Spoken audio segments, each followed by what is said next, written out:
আগামী 11 জুন জাতীয় সংসদে প্রায় 9,30,000 কোটি টাকার বাজেট দিতে যাচ্ছেন অর্থমন্ত্রী। নাগরিক প্ল্যাটফর্ম মনে করে নতুন সরকারের বাজেট শুরু হচ্ছে উচ্চাকাঙ্ক্ষা দিয়ে।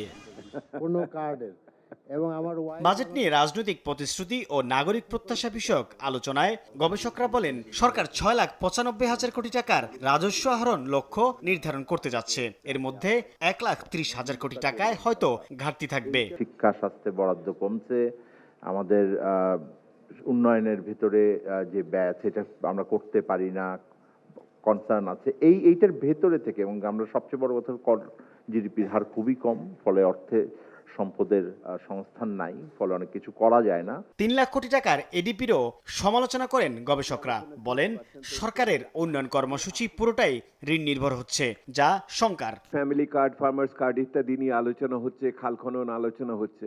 অর্থনৈতিক স্থিতিশীলতা রক্ষা করা এবং যার সবচেয়ে বড় প্রকাশ হলো যে মূল্যস্ফীতিকে নিয়ন্ত্রণ করা এবং মানুষের রুটি রুজি বাড়ানোর ক্ষেত্রে সেই বিষয়গুলো কিন্তু বৃহৎভাবে মনোযোগের ভিতরে আসছে না। আমরা আয়ের দিকটা দেখতে পারি, সরকারি ব্যয়ের দিকটা দেখতে পারি এবং কিভাবে আমরা অর্থায়নটা করছি এবং ঋণ কিভাবে আমরা ব্যবস্থাপনা করছি সেভাবে দেখছি।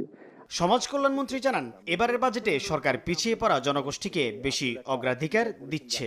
হতদরিদ্র, দরিদ্র, নিম্নবিত্ত আর মধ্যবিত্ত এবং উচ্চবিত্ত, এই গ্রুপ অফ পিপুলকে কিভাবে আরেকটু ভালো থাকার ব্যবস্থা করা যায়, তাদেরকে এডুকেশন দিয়ে, স্কিল দিয়ে এবং কিছু টুলস দিয়ে।